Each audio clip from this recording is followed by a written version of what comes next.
Hey, how you doing? Welcome to my little masterclass about modes. Modes are a really interesting topic, something that I really battled with for a longest time. I didn't understand modes at all. I was going to my local library and I was reading books and I was reading magazine articles, and it was all about starting on this note, starting on that note, and practicing this different scale pattern, and none of it really made sense for the longest time.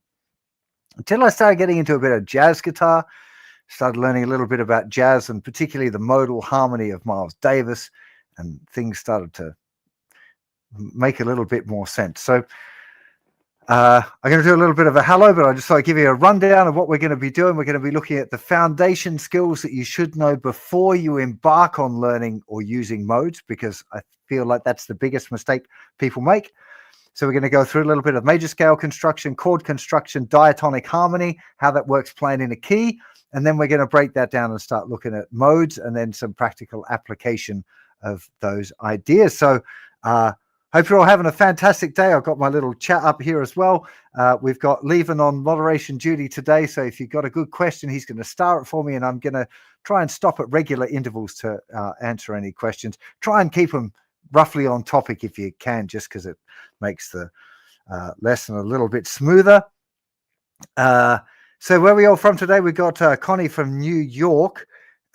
Anyone else have audio way behind video? Mark, that's a common thing for here because of the setup and having all of this stuff. The audio tends to lag a little bit and I can't bump the audio forward. Shouldn't be like terrible, but it's going to be a little bit. But just let me double check my settings here that I have actually turned it down a bit. Where's the audio? There it is. Double click on that. No, that's not the place. Where is it? Settings, console audio, sync audio offset, -100. Maybe I'll try -200, and you can let me know if it starts to make it any better, because it does seem to be different every time. So hopefully it won't disturb you too much.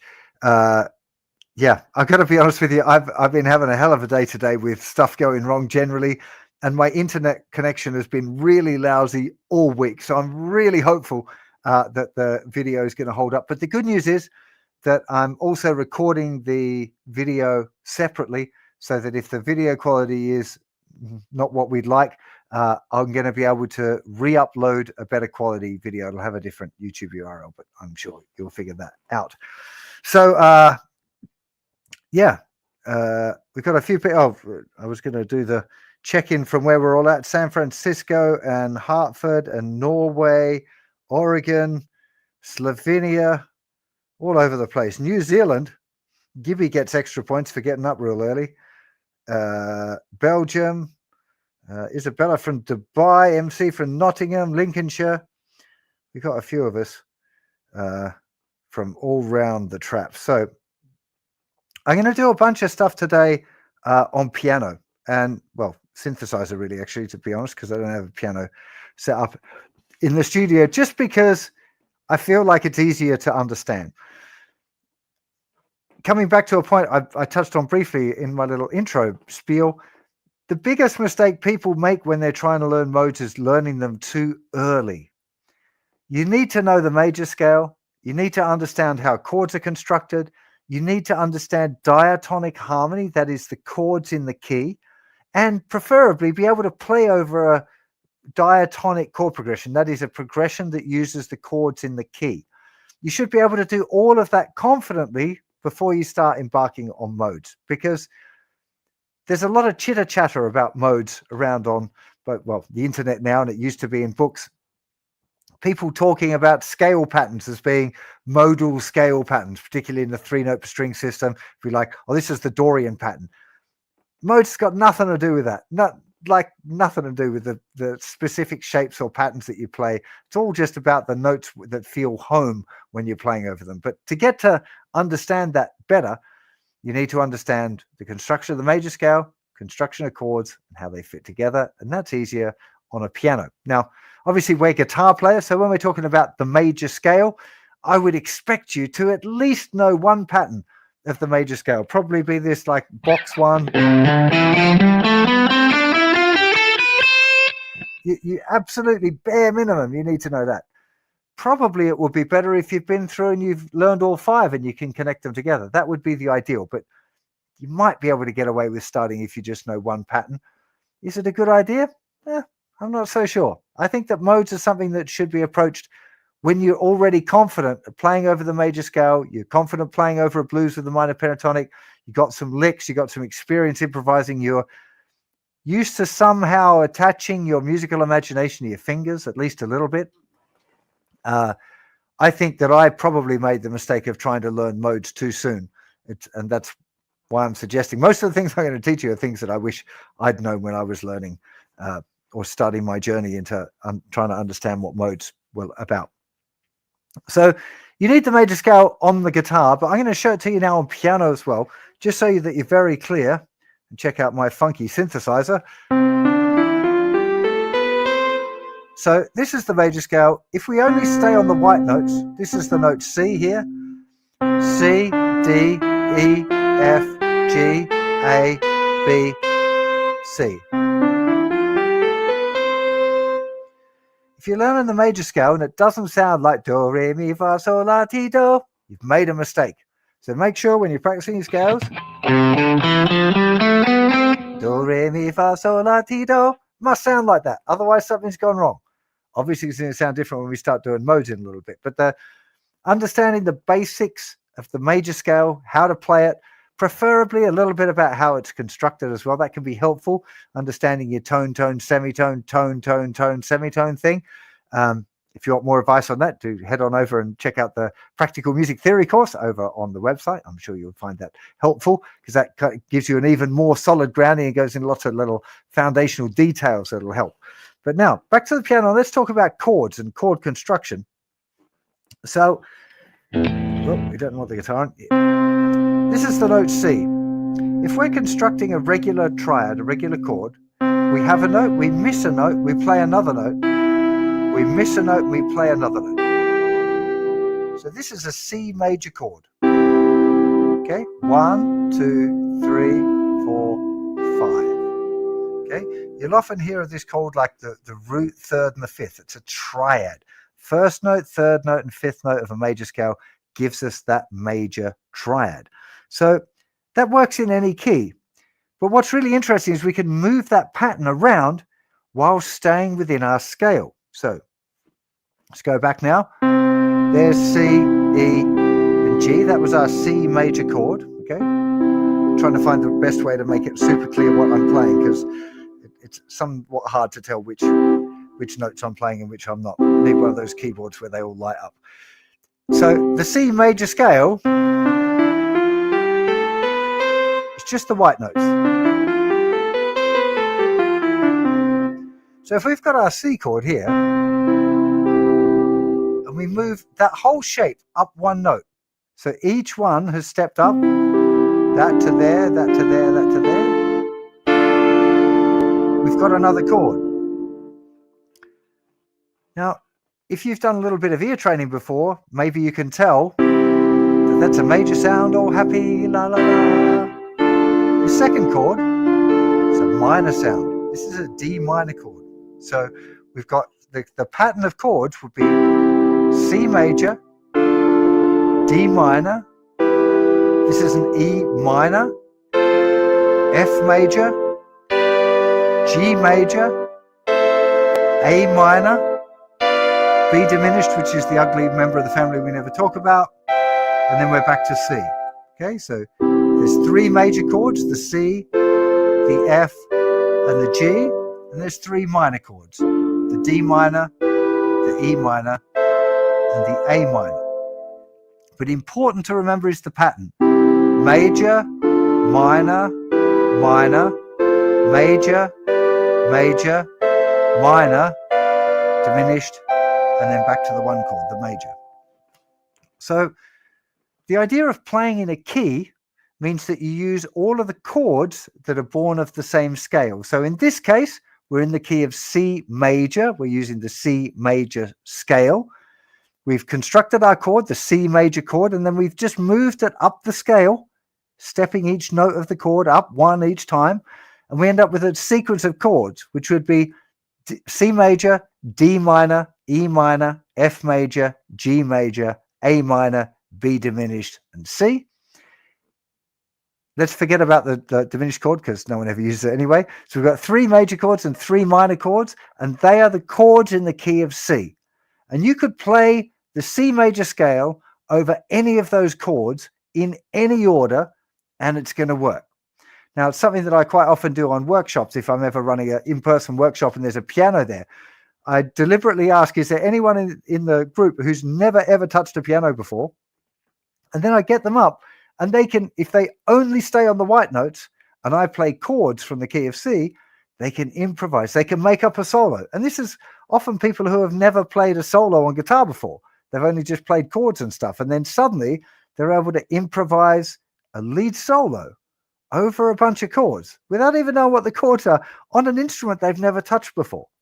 Because it really is that simple. Now, I'm not a very good keyboard player. I like hacking around with sounds and stuff on synths, but I'm not very good.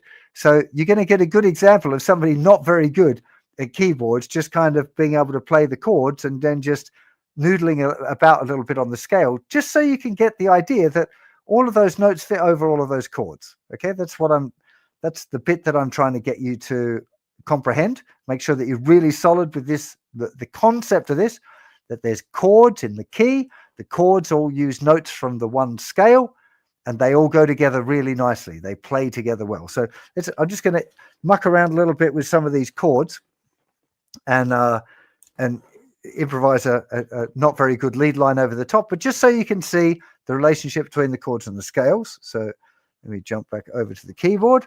So I can go.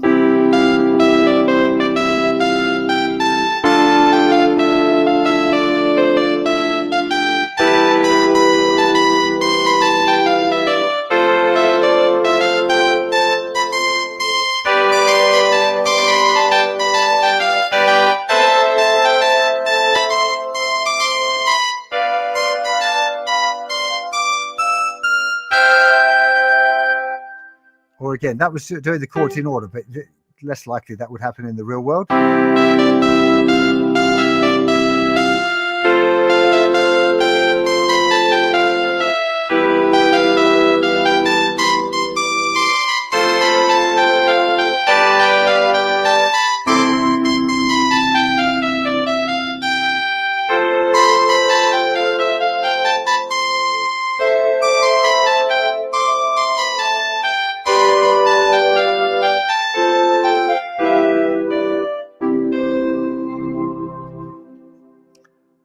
So you get the idea. You've both now witnessed that I'm not great at piano. The spacing of the keys on this keyboard is also, they're a tiny bit smaller than usual. And I'm used to playing I've got a piano upstairs, and when I come down to play this one, it's all like, keep hitting funny notes. I'm sure you'll forgive me. It's not a piano lesson. It's a lesson about understanding the harmony of modes. So when it comes to improvising on guitar, the concept is the same. On piano, it's really easy because we can see those white notes. We can see, hey, as long as I just stick on the white notes, it's cool. On guitar, we don't have white and black notes. And that's why we have to learn patterns, right? We have to learn those finger patterns to be able to learn where to put our fingers to hit the white notes. It would kind of make guitar easier if they're white and black notes, but it's impossible because of the nature of the thing. But the idea is the same. Now, I'm not 100% sure this is going to work. I'm going to try and play some of those chords and improvise. Let me put the guitar on the screen. I'll hold it over here. And I'm just going to use like this little bit of C major. Just so you can kind of see that it's the same bit. So on a C chord.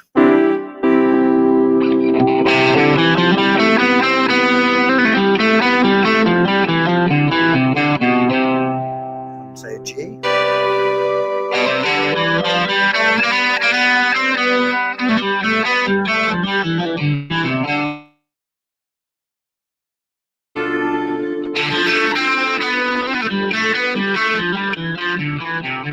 E minor, say.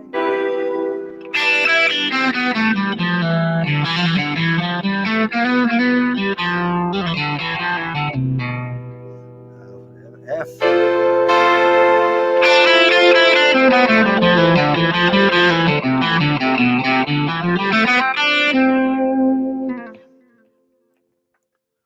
Hopefully you get the idea. You can see that the by sticking to the white notes on the guitar, I can play over any of those chords in any order.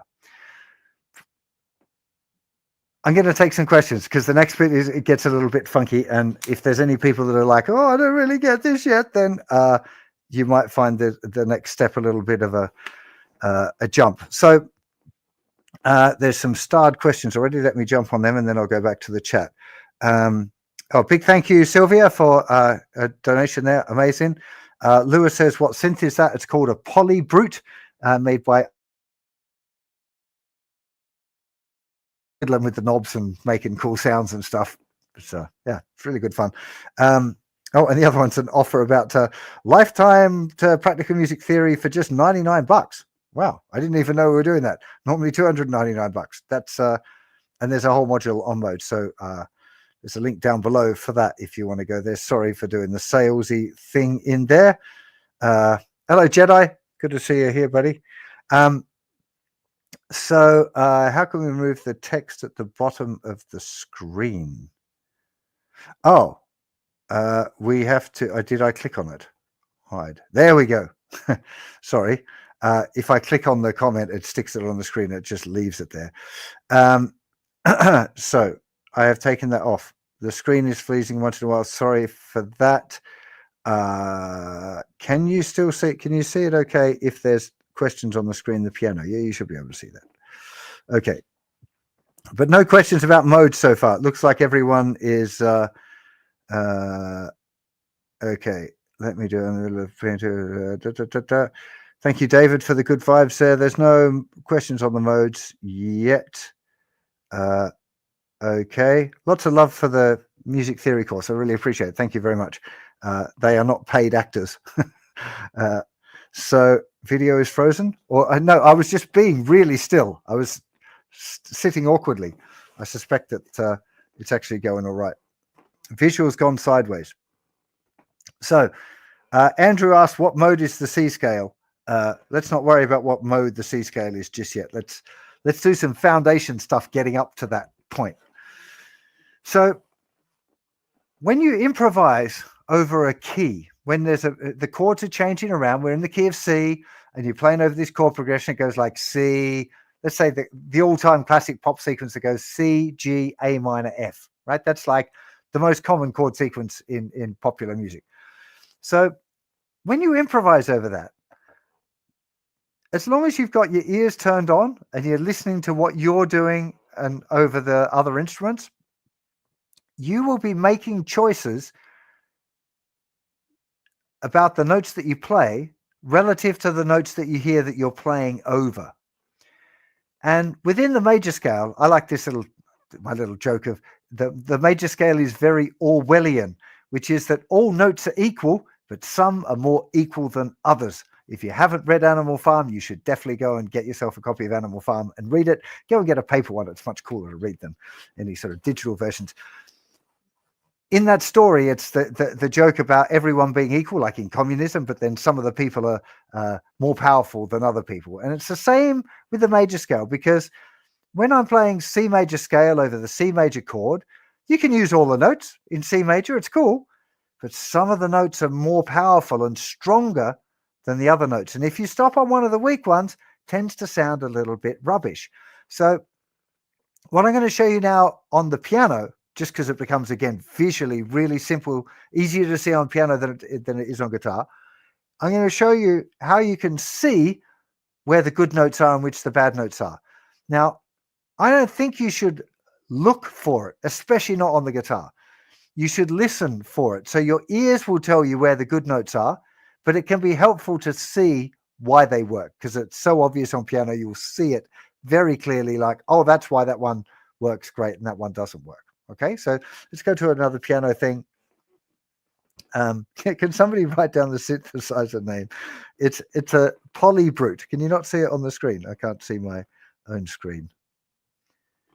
No, you can't actually see it. Oh, you can see over here. It's called Arturia. If you look up Arturia, you'll find the Polybrute. It's not a cheap one. I should warn you as well. But anyway, so here's a C major triad, and here's the C major scale with the other hand.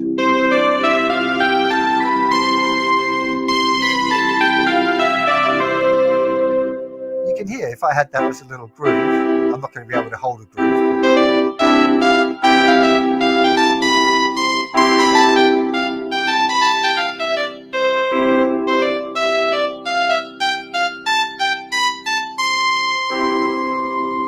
Sounds cool, right? But actually the notes that sound really good to stop on are these chord tones, the C, the E and the G. Here, C, E and G. This note, for example, if I stop on it like this, it sounds funny. It's this note here in the middle of the chord. So these chord tones sound good, but this one, particularly this one, the fourth, just sounds a bit weird. It sounds fine to walk through it.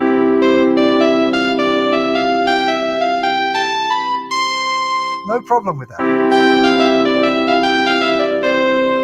But if we stop on it, it's like it wants to go, it wants to resolve or to hear. So this note, obviously a chord tone, sounds great. This one, with this particular sound, it sounds actually pretty cool, but it does want to resolve still. It wants to settle back onto that chord tone, which is obviously, this is the third, it's very strong here. This note, this one's a bit horrible. This is the note F. Just remember that. That's the worst note that we can play over C. Now we're back to chord tones, sounds good.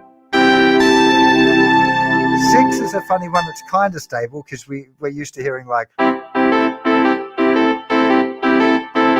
this 5 to 6 thing. This one, major 7th, 1, 2, 3, 4, 5, 6, 7, usually sounds cool here. It's kind of a jazz kind of chord. There's a solo that you're probably not likely to stop on it. And then we're back at that root note. So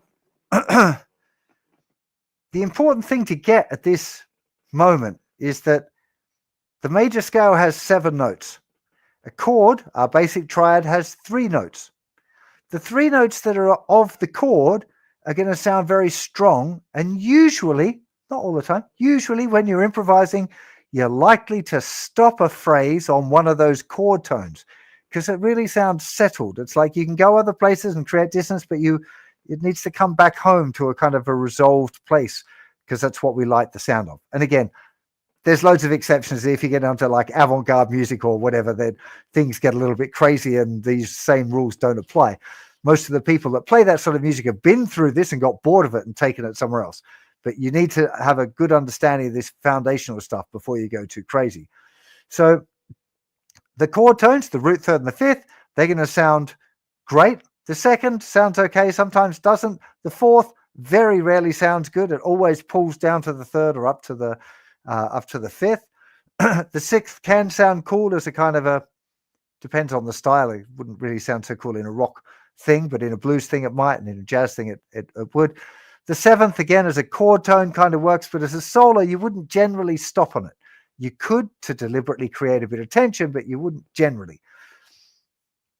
The key thing, the key is a bad word. The most important thing is getting that you can use all the notes, but some of the notes are going to be stronger than some of the other notes, right? And we were just playing C major scale over C. But what would happen if we changed to a different chord from the key of C? Because we already realized that you can play C major scale over all of those chords in the key, right? We tested that. It worked. Let's just revise it again and then explore what happens. So I can use any of those chords and that scale, and they're going to fit perfectly together.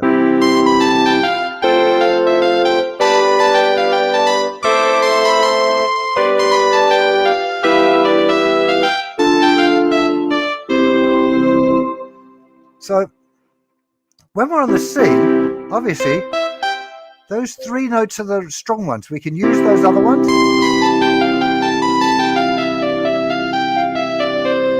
But we're probably going to finish on either that, or that. If I finish here on that F, it's not finished. It wants to resolve. So what if, that's the note F, right? Horrible over C. But what if we were playing over the F?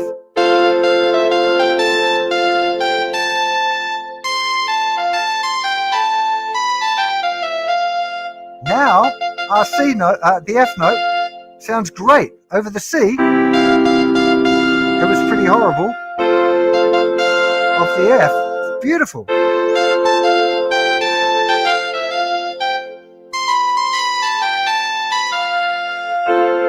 What if the chord changed to G and I was still playing, playing C, say, the root note?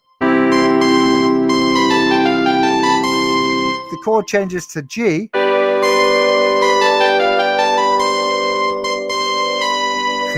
this is a bad one. This is the note C here. It's in between the chord tones.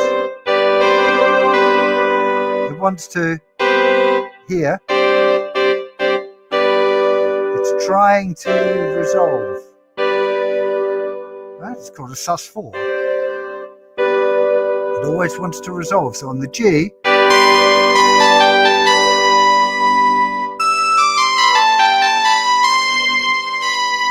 if we stopped here, it sounds weird. It wants to drop down to this note. So when you're improvising in a diatonic context, so chords in the key, if you're playing over Wish You Were Here or Heart of Gold or whatever song it would be, let's pick on Wish You Were Here. That song's in the key of G. You can use the G major scale over that whole chord progression. Sounds great. But there are going to be notes within the G major scale that sound better over some of the chords than other notes do. And the first skill, the really important skill that you should try and develop before you start thinking about modes, is the idea of reacting. Now, my term for it is reactive listening. There's kind of exercises that I would encourage students to do where they, as the chords change, you deliberately listen. You don't think. I don't think that you should be thinking, oh, I'm on the 4 chord, so the root note's going to be a funny one. You know, no, it's not time for that in an improvisation. You shouldn't be thinking in that way. I don't think. There are people that do. I just don't feel like it's the most musical approach. But if you just listen, your ears will tell you, hey, this is a great note. Oh, maybe that's not a great note. And you think about where those chord tones were, the good notes and the bad notes. You usually only one scale step in either direction to get to a good note. The one example would be, the exception rather, would be if you're on the 7th and you step down, you might step to the 6th and have to step down again to the 5. But that's, you know, I'm not sure what the statistics are, but you're definitely more than likely to end up on a good note if you scale step off a bad note. Okay. So the idea of playing in a key is the first really, really important skill to develop. I would recommend that you spend some time practicing playing improvised solos in diatonic keys in a few different keys and learn how to react to your surroundings a little bit. Because if you're not good at reacting, if you're not good at finding those strong notes, then you're going to really struggle with modes, right? So there are people that try and learn modes before then, and in my experience as a teacher, their success is usually very, very limited because they're not listening in the right way. And I feel more strongly probably about modes than almost anything else, that if you don't build those foundation skills, understanding the major scale, understanding chord construction, understanding the concept of diatonic harmony, and then into reactive listening, that is listening to what you're playing in the major scale and making sure that you find the chord tones by using your ear, not using your brain. If you don't develop those skills, trying to develop a sense of playing modally is going to be very, very difficult. The reason is, shall I drop the bombs? Shall I let me take some questions first and then I'll come back, because we're about to go on the big part of the journey here. So let me just take, well, we've got 10 started questions. Okay. Oh, hang on. I didn't unstart. Leavin, if I answer a question, if you could unstar the question, that would be amazing, just to help me when you get there. Salman says, so you're playing, oh, hang on. And now Salman's question just disappeared. Okay, so I'm not going to answer that one unless Leavin can go and find it again. Sorry, buddy. I'm not even going to attempt to pronounce your name. I'm going to call you V. Does using a mode imply certain changes in the harmony? It does, and we're going to come to that in just a minute. So I'll come back to that one. Can you tell what mode you are in when you read sheet music? Yes, it depends. There's a lot of variables going on in there. Let's get through the next little bit first of all, and then I'll come back to you again and explain, because you can kind of tell by looking at things like the key signature, but it's not always obvious. So it's a kind of it's one of those, I can't quite answer it very concisely for you, I'm afraid. Modes question. Why do all the lessons on modes seem to be a little like flat this or flat that, rather than just shifting the tone, semitone pattern or minor patterns left by one interval per subsequent mode? That's also a great question, actually. Why do people teach it that way? So, am I going to go there just yet? No. I'm going to hold your question as well. I'm sorry to be doing this, but I feel like some of these are going to be mostly answered in the next little session, next little section of the modes chat. But if it's not, I'll come back. So don't delete these ones, leave them there, and I'll come back and have another go. George says, yes, but you can land on the 7th and that's lead to the next chord in the progression. That's right. No, each note has a different flavor. The notes do have different flavors. We're going to, maybe I should just go into the next one, into the next section, because most of these questions fit with that. Let me just have a look at the live chat quickly if there's any questions. What is diatonic harmony in the context of modes? So Salman, if you don't understand diatonic harmony, you will never understand modes, because of what we're about to do. So when we look at a mode, the whole idea of a mode is looking at any one of the diatonic chords where it doesn't move to the other chords. Yeah, let's just sink that in for a second. When we're playing a diatonic chord progression, like Wish You Were Here, we're playing over a sequence of chords, and we're using one scale to play over that sequence of chords, and we're using our ear to determine where we're going to stop and which notes are going to be cool and which ones aren't. Yeah, you with me? The chords are in order we talked about already, of this major, minor, minor, major, major, minor, diminished, major. I think it can be helpful at this point to extend it to what other people called 4-note chords and I call quadads, triads, quadads. Seems to make sense, right? If we look at diatonic quadads, we end up with C major 7, D minor 7, E minor 7, F major 7, G7. It's very important that the 5 chord is the dominant 7th chord.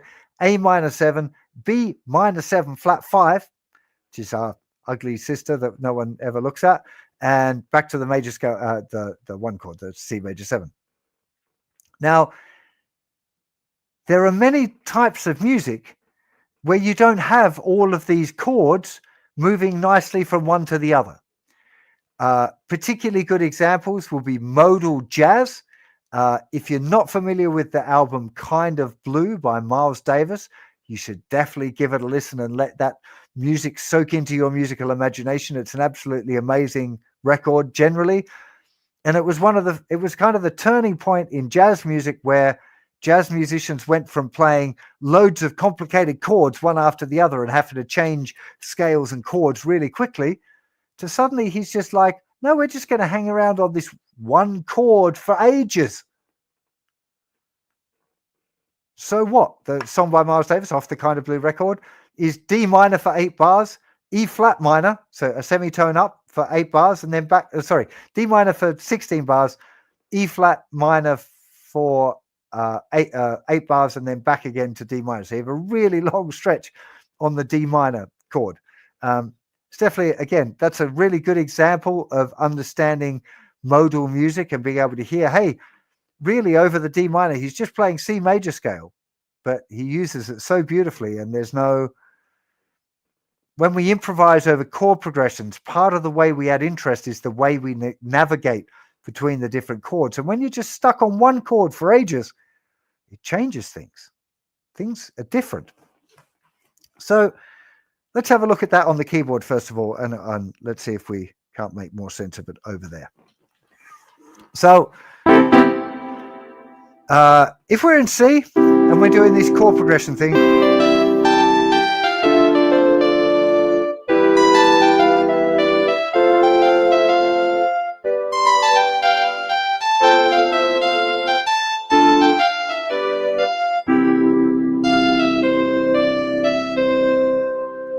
okay, you get the idea. All of those things over all of those chords.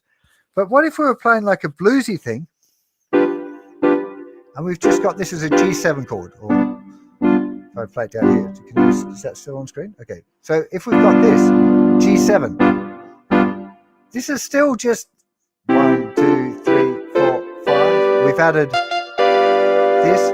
I've moved it down an octave. So we're still just using this. You can hear that C sounds horrible. It wants to resolve to that so bad. But musically, if we start playing, we're going to start targeting these chord tones.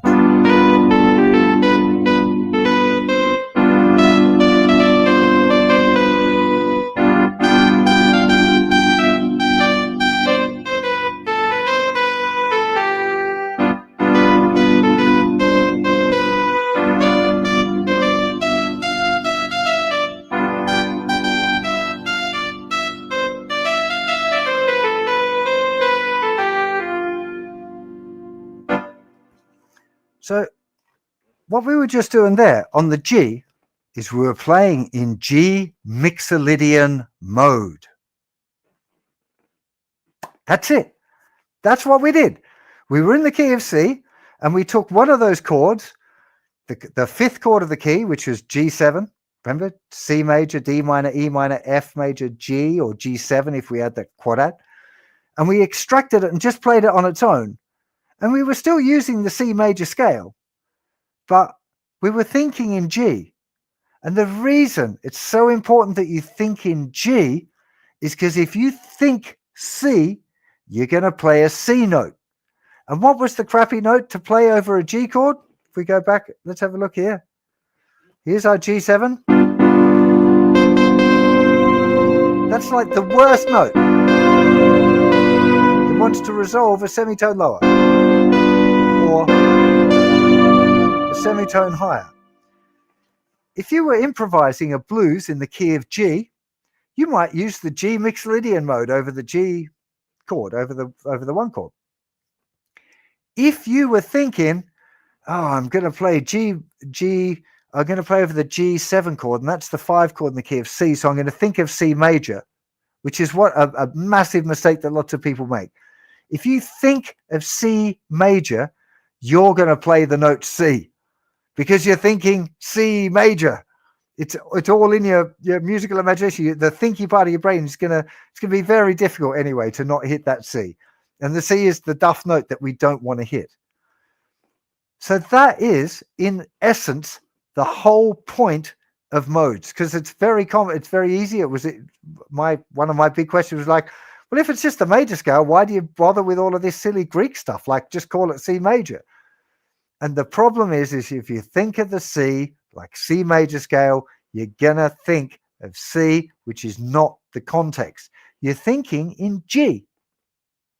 Now, if I was playing for reals and I was using the G major scale, the G mixolydian mode in a blues, I'm probably going to be mixing it up with like bits of minor pentatonic scale as well. So if I'm thinking of like C major scale, because I know that gives us the scale that fits over the G7 chord because it's the 5 chord in the key of C. That's already horrible. But if I'm thinking about all of that, if I'm thinking C, I might end up playing C minor pentatonic scale, and that will sound really bad. You have to be thinking in G. That's the key. It's the most important thing because it transforms the scales and the way that you play the notes and where you start and finish on the notes because of the tonal center that you're playing over. Now, one of the really common misconceptions that I encountered when I was trying to learn modes was this idea that the mode always started and finished on a particular note. So just to go onto guitar for a second. So some of the books that I was looking at would say, well, here's C major scale. And then here's D Dorian.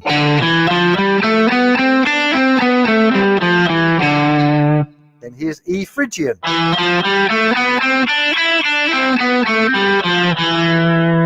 F Lydian. Etc. Now, they're not wrong. They kind of are. And the reason that they are is because when we start and finish on that note, we're kind of resetting our musical imagination to hear that D note as the note, as the kind of the tonal center. So when people talk about having to start and finish on a particular note, you don't have to start and finish on a particular note. You just have to be aware of what the tonal center is. And that would usually be done by someone else if you're taking a solo. So let's just use this as an example with the C. I'm going to remove, what camera am I on? This one. There's C major scale, but I'm going to just start with this bit.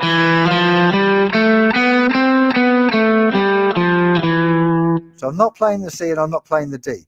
So if I play a C chord now, then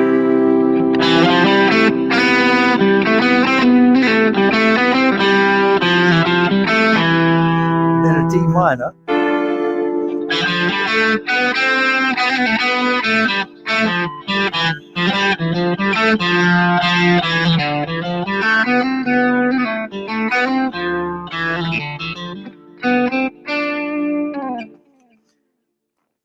now you're getting an idea that I'm using the same scale, I'm using the same little bit, but when it's played over a different chord, it somehow has a kind of a different flavor about it. And this is where modes can start to become a little bit baffling as to, hang on, I understand it when it's in a key and I'm picking one of those chords and playing over it, but if I'm extracting the chord, maybe there's more than one mode that fits over it. And sometimes there is. Sometimes there's more than one option, which is where people start to get a little bit like, what's going on with this one? So the overriding thing that I want you to get to grips with is that when you're thinking about modes, you should be thinking about the key center that you're in and just be aware of the shape, which is, again, why I stressed it's so important to be really familiar with your major scale. Because if you're starting to think already of like, oh, I'm on pattern 1, but I've got to start on the root note because that's how I learned the scale. If you can't start to be aware of where those other chord tones are, it's going to be it's going to get fairly difficult, right? So when it comes to actually putting them into practice, you want to think about it just doing it one chord at a time, getting used to the flavors of each one. Now, when you play a C major scale over a C chord, they call it the Ionian mode. It's the major scale. I've never got with this Ionian palaver because it's just giving a funny Greek name to the major scale unnecessarily. The Dorian mode, though, is a really, really common one. Great in blues. It's just like, it's probably at least to my ear, it's the default minor. And the way you want to practice it is working on your C major scale, but playing it over the D minor scale, D minor chord, and thinking about the D, thinking about where the root note is. I often use chord tones as well as a guide. And let me just show you what I mean by that up close as well. So if I'm playing C major scale, let's do it here in pattern 5, just because it's hopefully you're all hip with this. So that's the kind of G-shaped major scale to play over a G chord. But if I play the same scale, but now I'm thinking of D minor,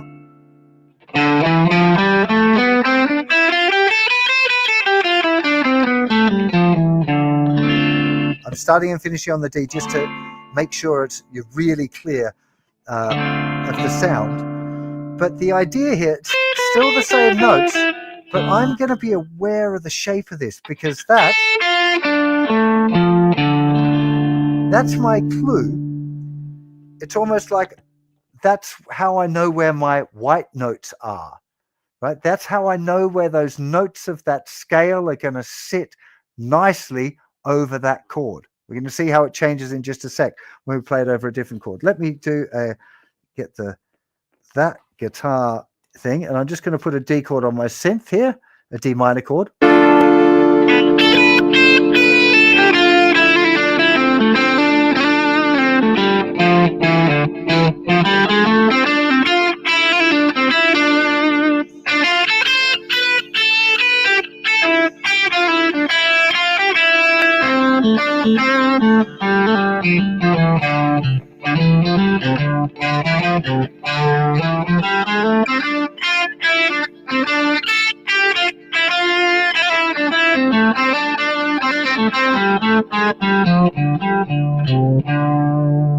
Now, can you see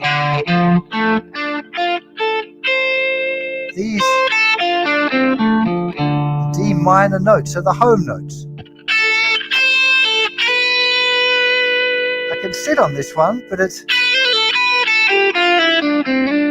not as resolved as this one. I need to give that.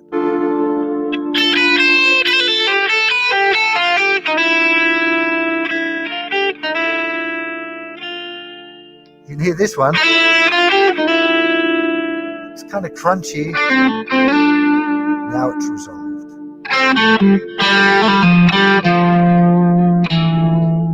Again, that's... Now we're back at these chord tones.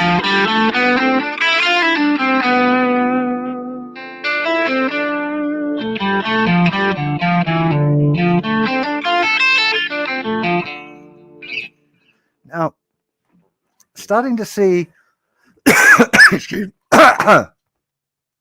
me, starting to see where those chord tones are is really, really helpful.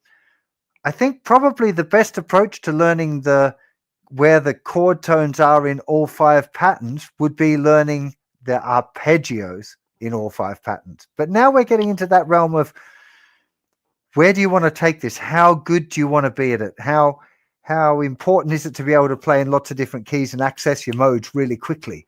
Because if you want to play jazz, for example, and you want to use modes in jazz, which you're probably going to do, you do need to do, there's a period of time where you need to go through a bit of grit, practicing the 5 patterns of the major, minor arpeggios, major 7, minor 7 flat 5, dominant 7th. Knowing all of those arpeggios all over the neck is going to be the thing that means you can spot the chord tones really quickly. Okay, that's the key thing.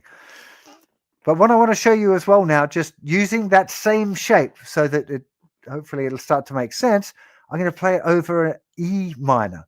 Okay, so E minor was the third chord. We had C major, D minor, and E minor. And E minor is an interesting one because the modes have a very specific order, the same as the quality of the chords do. So in every key, the one chord is always major, the two chords always minor, the three chords always minor, 4, 5 is major, 6 minor, 7 diminished or half diminished, and then back to major again. And the modes follow the same order. Ionian, Dorian, Phrygian, Lydian, Mixolydian, Aeolian, Locrian or Locrian, and back to the Ionian mode or major scale. And each one of those modes fits over the chord. Now, Ionian mode, the major scale, fits over the major chord. The Dorian mode fits over the minor chord. Dorian is a minor type of scale. The third chord, Phrygian, the third mode, Phrygian, the third chord, the minor chord, is also a minor type of scale, but it's got a kind of a pretty different sound. So I'm going to go back to my little close-up if I can. I'm trying to change cameras with my toes here. Look at me multitasking. So I'm still going to use...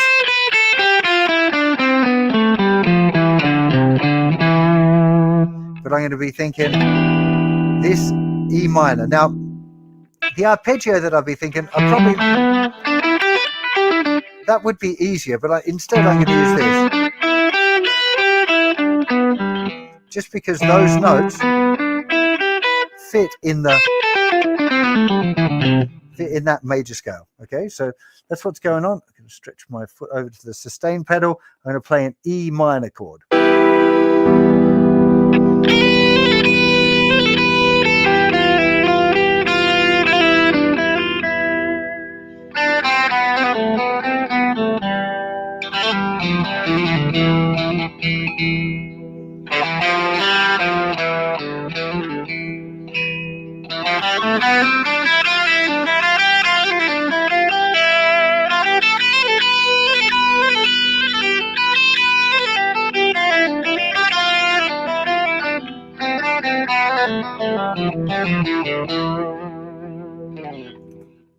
Yeah, it's cool, isn't it?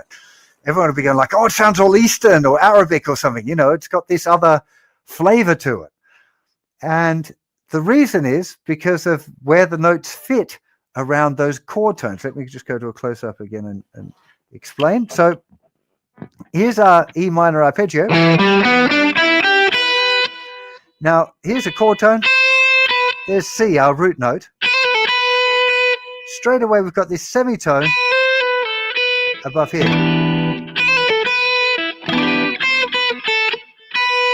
Okay, so we get that semitone there. And here as well, having this is an F going down to an E over the E chord.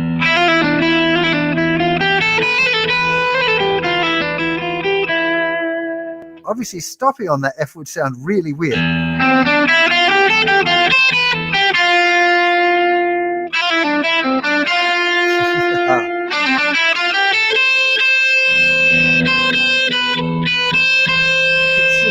It's really bad.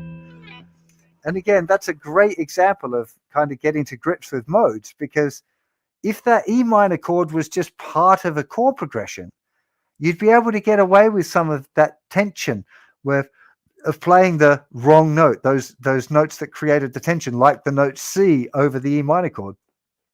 It's really tense. Right? It's got to be resolved. You've got to be kind of dabble onto it. That's why I'm doing a lot of this kind of, you know, I'm not sitting on this note. I'm just like touching it and then coming back again, because it's a flavor. Too much flavor, too much spice in a dish is not going to taste nice, right? You have to be careful with them strong spices and those kind of flavors that you get in the Phrygian mode can be a little bit tense. So you have to be a bit careful with them. So I don't think I'm going to go through, should I go through all of the modes or not? I'm nearly going to run out of time, and there's a couple of things I really want to touch on. So the understanding here is that you want to be aware of chord tones, and you want to be aware of where the notes of the major scale fit within that. So you need to be hip again. Our list is growing now. So you want to be hip with the major scale, chord construction, diatonic harmony, improvising over diatonic harmony, and reactive listening. All of this stuff is covered in my practical music theory course, if you mentioned that already. And there's a big discount, which the link has disappeared, but it's I'm sure somebody will paste it in the chat shortly for $99 instead of $299. That's a fairly significant chunk off. So maybe go and have a look at that if this is sort of stuff that you're finding interesting. If you want to get into using modes in a kind of a jazz way where you want very fast access to all of the modes, you're probably going to need to learn your arpeggio shapes as well. But I'm going to show you a couple of tricks now that were things that when I first got hip with modes, I was like, oh, that means I can do that. That's wicked. And the first one I want to show you is a really cool trick for playing a blues in A. Now, a blues in A, obviously the first choice of for most guitar players when you're playing a blues in A would be the minor pentatonic scale. So let's just have a look at that. Let's go to close up. So we're playing over. Actually, let me just, I've got a bit too much delay over here on my camera. So just give me 1 second because it's starting to annoy me. How's that? That's better. It's a bit more in the background. And now I'm just going to get rid of my loop and put in a little 12-bar loop. Turn that down a little bit as well. Sorry, guys. Here we go.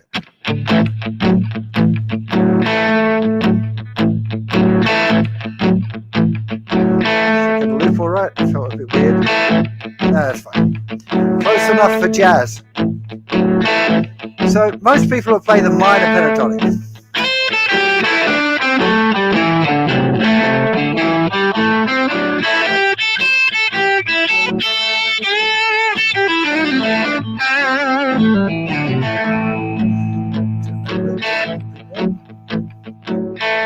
Now, if you do any of the study of any of my blues courses, you're going to learn about this note, the 9th, and this note, the 6th. So you get into your...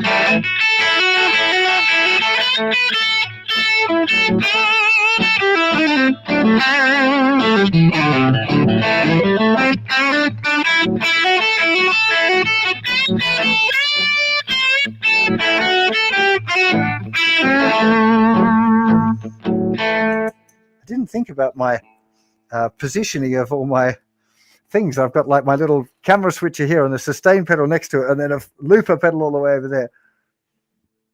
Actually, I'll move that one over there. There we go. I will get better at this YouTube thing. You know, I've only been doing it for a week, so yeah, cut me a bit of slack. Anyway, hopefully you got the idea. You're playing the minor pentatonic scale, and you can add the 6 in the 9. Really common. But look what happens when we do that. If we play this minor pentatonic and we add this, the 6 of 9, it's the major scale, it's G major scale.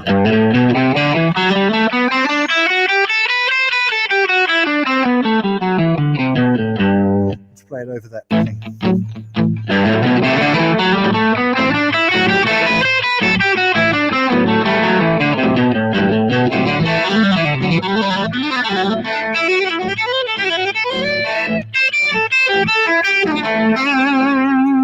So I shouldn't be doing stuff like that. But anyway, you get the idea.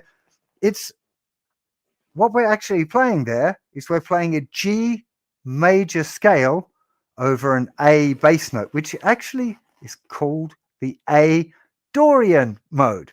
So you can think it's the minor pentatonic scale with an added 6 and a 9. I think that's probably a more musical approach to it, but it is the Dorian mode, which is a really cool thing to think about.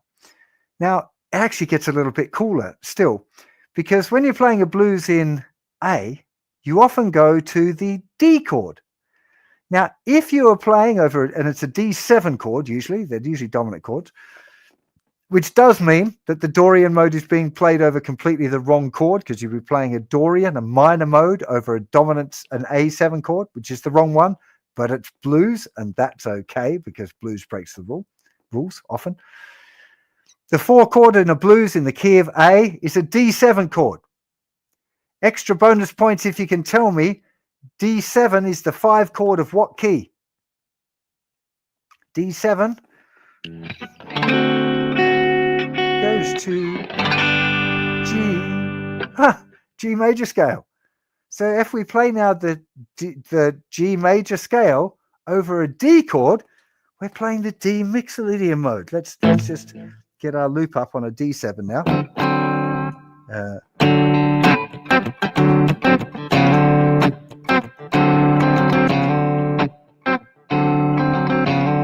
Okay, so now we're going on to G major scale again. That loop's a little bit wonky, but hey, G major scale.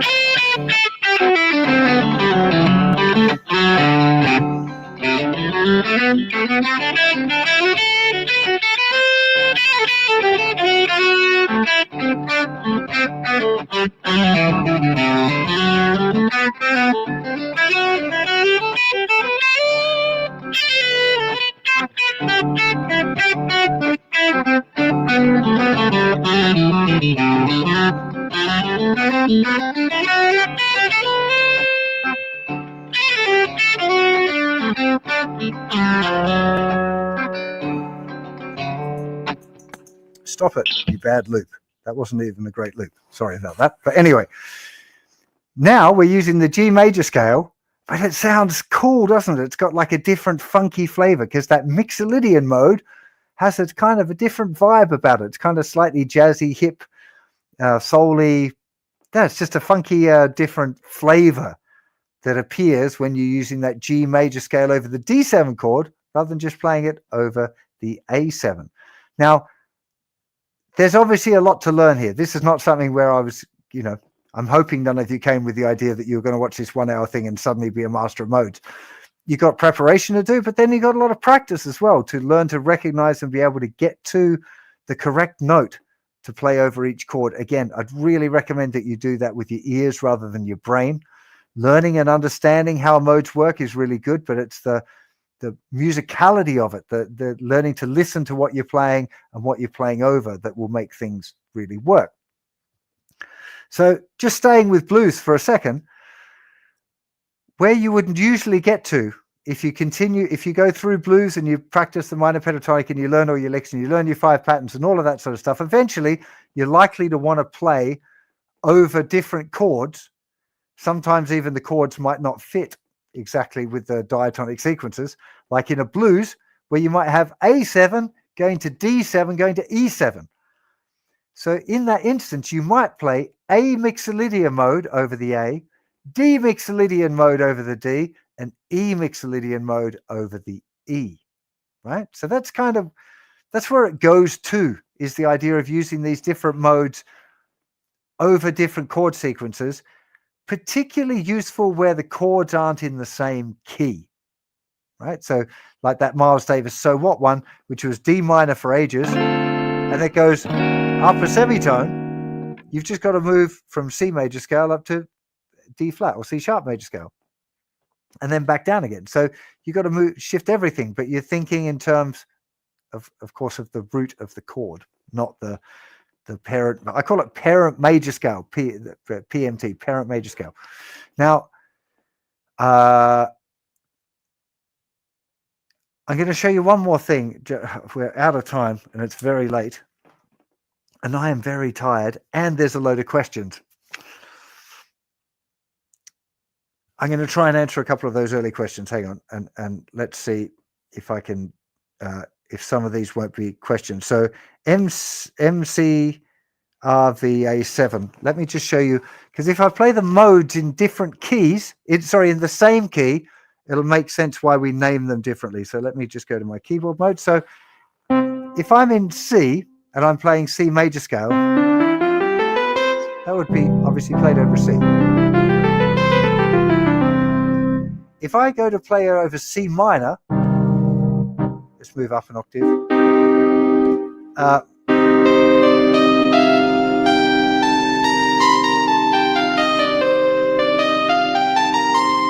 So now we're playing C minor, but I'm going to be playing a B flat major scale. So this is the major scale here. Yeah, I can't play. Oh, that's, I told you, no good. Okay. There we go. There's our B flat major scale. But over C, this is why we'd say the Dorian mode has a flattened third, because C major scale would be here. There's a flattened third. That's the minor sound. There's the flat 7. That would normally be here. So that's why we would call the Dorian mode, saying it's got root, second, flat third, 4, 5, 6, flat 7, 1. It's really B flat major scale, starting on here, but it's the second chord, which would be C minor. If we were playing it, there's C, B flat major, C minor, and D minor, E flat major. God, I really want to get better at piano. Anyway, but we'd also have the next one, which would be the Phrygian mode from C, which would be root, flat 2, flat 3, 4, 5, flat 6.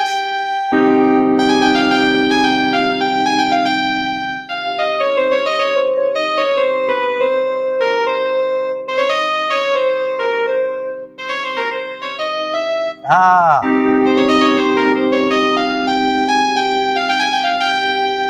you can see again, I'm touching on the black note. I'm not hammering and going.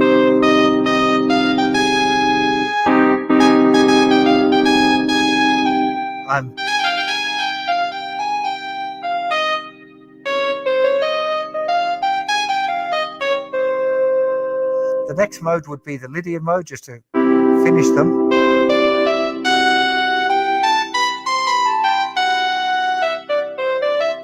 Which is a sharp 4. 1, 2, 3. There was 4.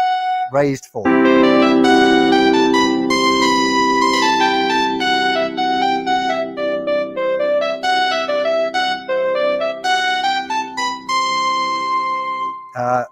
That's sharp 4. Then we'd have that's G major scale, and then we would have C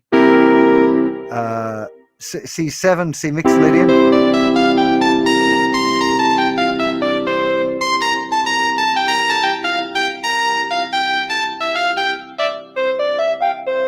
Which is why people again say the mixed Lydian mode has just got a flat 7. It's all the other notes of the major scale. I won't keep going there, but that's so the way I teach modes is in two forms: series and parallel.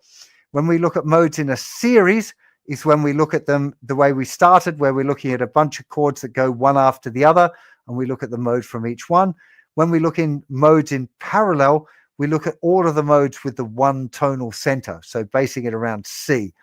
That's where you would get into Joe Satriani's pitch axis and other complicated stuff from that as well, having one tonal center. So hopefully that makes sense. So the changes in harmony that V was asking about, hopefully that's made sense of that. Modes question. So if in the key of C and try Lydian, which if I remember correctly changes F to F sharp, bang, does it mean that in harmony I should now use F sharp diminished instead of F?